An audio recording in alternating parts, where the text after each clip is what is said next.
My plan orders all insurance companies to publish rate and coverage comparisons in very plain English. It requires insurers to publish detailed information about how much of your money they're going to be paying out in claims versus how much they're taking in profits. In other words, you will be able to watch the scam. They are forcing companies to be honest with you. Trump, I guess he announced a new healthcare plan. It's a 5-minute video. It seems like he gets to the meat of most of it in about the first minute. Well, we have 3 time sections that research cordoned off. Yeah, why don't you let Noodles do Noodles' jobs? Yeah. I think I said what he said. Mr. Daddy Longlegs over there. It's called the Great Healthcare Plan. So I guess All right. let's hear it. Today, I'm thrilled to announce my plan to lower healthcare prices for all Americans and truly make healthcare affordable again. We're doing things that nobody's ever been able to do. We're calling it the Great Healthcare Plan. Instead of putting the needs of big corporations and special interests first, our plan finally puts you first and puts more money in your pocket. The government is going to pay the money directly to you. It goes to you, and then you take the money and buy your own health care. Nobody's ever heard of that before, and that's the way it is. The big insurance companies lose, and the people of our country win. This proposal locks in the massive discounts on prescription drugs that my administration is achieving through our most favored nation drug pricing agreement. Now, when you hear about that, for 40 years they've been trying to do it, but they never were able to do it. No other president was able to do it. I got every other country to approve it. Pause. By the use of For people who tariffs. don't know what that means, you can have drugs that are brought to market, that are created, that pay for the research, that pay for the clinical trials here in the United States. You pay full price, and other countries pay significantly less because it's subsidized. And you have drug companies who rely on that, where they say, we'll recoup most of the costs here on the American citizen through the insurance companies because they know they can overcharge, and then they have to cut a deal with, for example, Canada or Germany, where for a long time there were prescriptions that you could get for cheaper in Canada, even though they were American drugs. Exactly. That cost Americans their hard-earned tax dollars. That's what he's talking about. That is not an infringement of free markets. That is a correction of a global market that has been influenced by socialism. Continue. Every other country to approve it. By the use of tariffs and other things, they all approved it. Nobody else got it. No other president got it. And for the most part, they didn't even try because they felt it was impossible. It'll bring down drug prices 80, 90%, in some cases, just numbers that nobody's ever heard of before. Your prescription drugs will come way, way down. And under this policy, the prices of many drugs will be slashed by 300, 400, and even 500% starting this month at the TrumpRx.gov. So instead of Americans paying the highest drug prices in the world, which we have for decades, we will now be paying the lowest cost paid by any other nation. So any other nation that's paying the lowest cost, that's what we're going to pay. And the American people will get the savings. So I have to reiterate, the lowest price in the world is what you're going to pay. Yep. Skip ahead a bit. Well, pause. Hold on. The reason that's so meaningful is because, remember I talked about this where Germany, they declared internet a human right? Yeah. They go, well, we're able to. It's like, okay, great. You don't get the drugs cheaper than the country that developed it. Oh, wait. Go. And defend your own country. Yeah. Go. So that's saying now, the American people benefit from American ingenuity, period. That's going to change the business model of these pharmaceutical companies. Remember how I talked about too big to fail? They cut deals with big government all the time. And now the baseline is you don't get to do that because it's the American people who keep the country running where you choose to develop and to research these drugs. Those people should benefit. That's huge because a vast majority of pharmaceutical research and development, they take place here in the United States, and you are subsidizing the rest of the world. This is forcing other countries to start actually carrying their fair share. Let's continue. All right, this is the final point on transparency. Your expense. As the saying goes, sunlight is the best disinfectant. That is why my plan orders all insurance companies to publish rate and coverage comparisons in very plain English.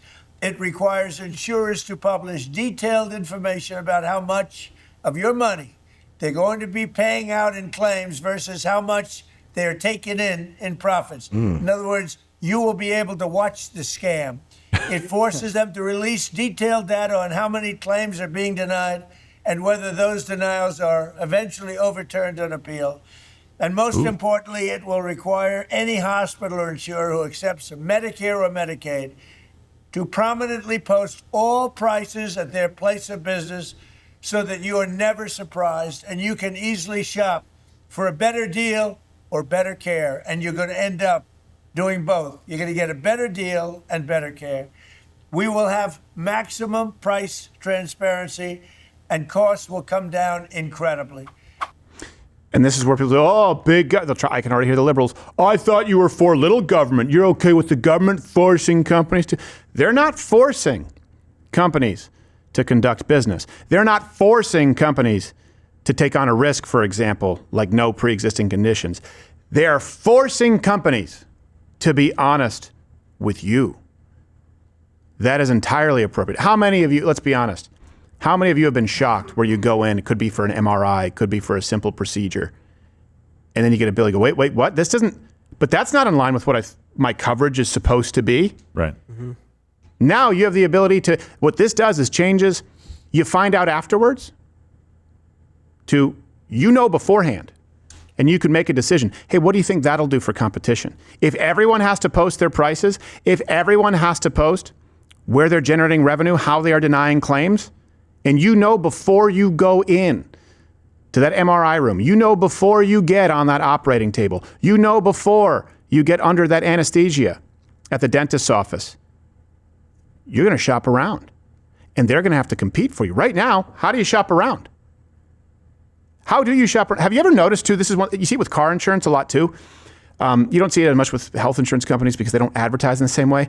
Every single one of them says, save 10 to 15%, save 20%. Do you know why they're able to say that? In other words, why can Geico say that and Allstate say that? Legally.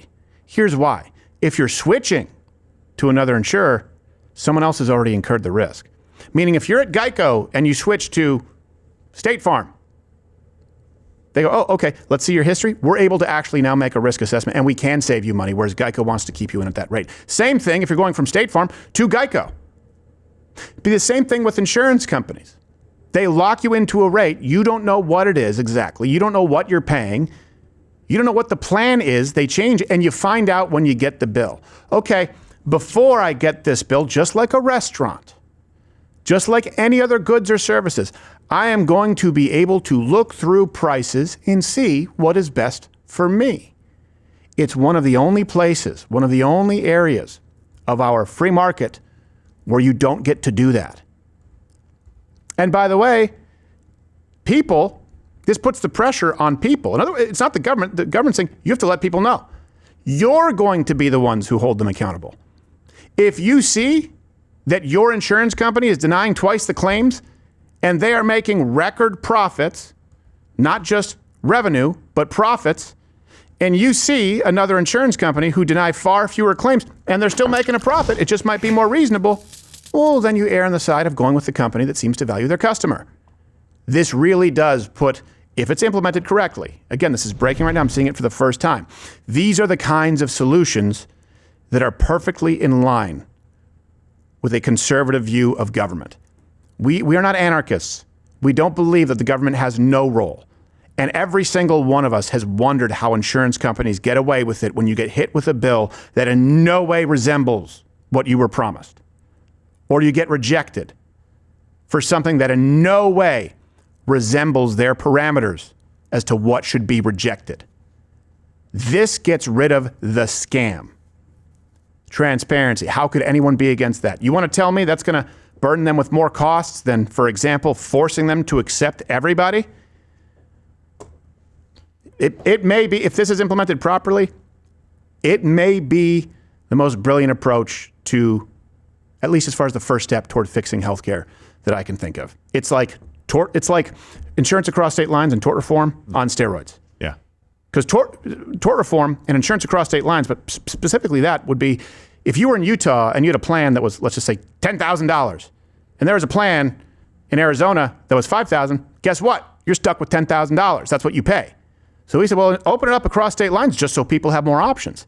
This now gives everyone in every state, every municipality, the ability to shop plans and see what is better for them, and then to follow up and price check with each healthcare interaction. And you've never had that, or very rarely. It's very, very difficult. Have you ever? I had that with an MRI because I used to pay cash, right? I had a health savings, and it would be a couple $100. And they go, okay, so this is your copay with insurance, and it'd be $900. I go, well, what would it be if I just pay cash? We can't tell you that. Why? Because we already have your insurance.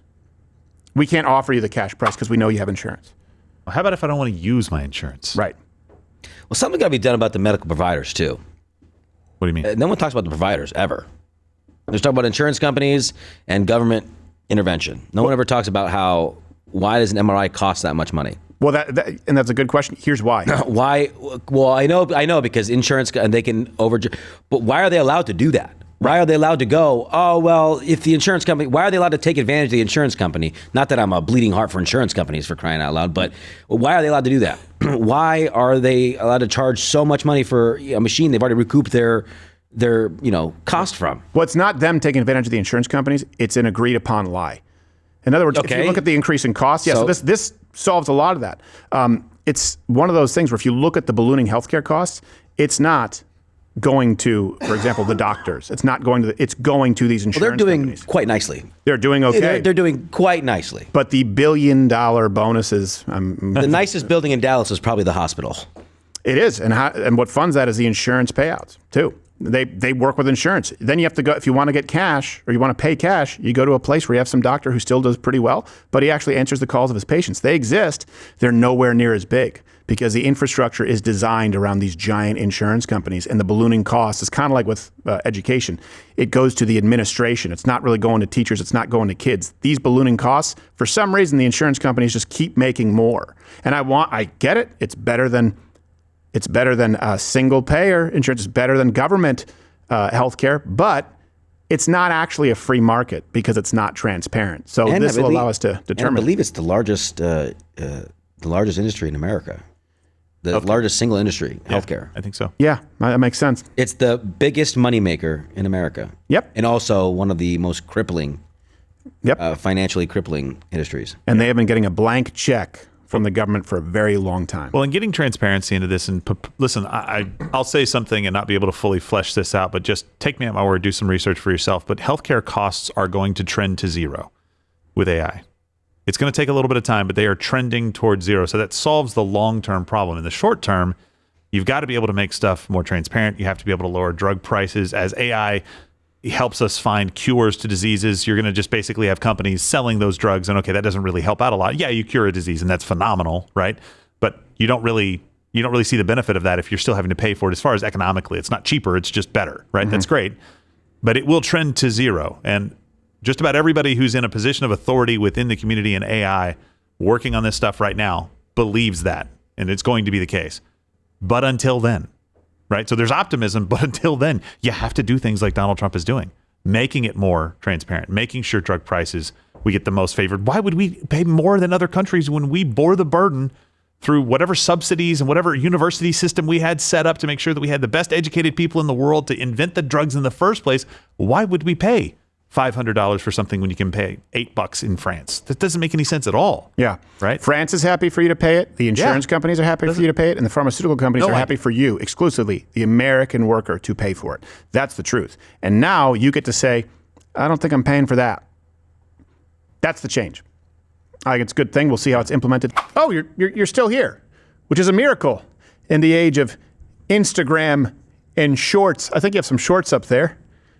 You have an attention span that is longer than that of a fruit gnat. So thank you. I'm glad you probably would like it a lot more if you actually head over and subscribe on Rumble. I'm live there 5 days a week, 11 a.m. Eastern, where free speech is still alive. Go to Rumble. Get off the social media ghetto that is YouTube, with a lot of homosexual activity here on YouTube. There may be some on Rumble, but I haven't seen it.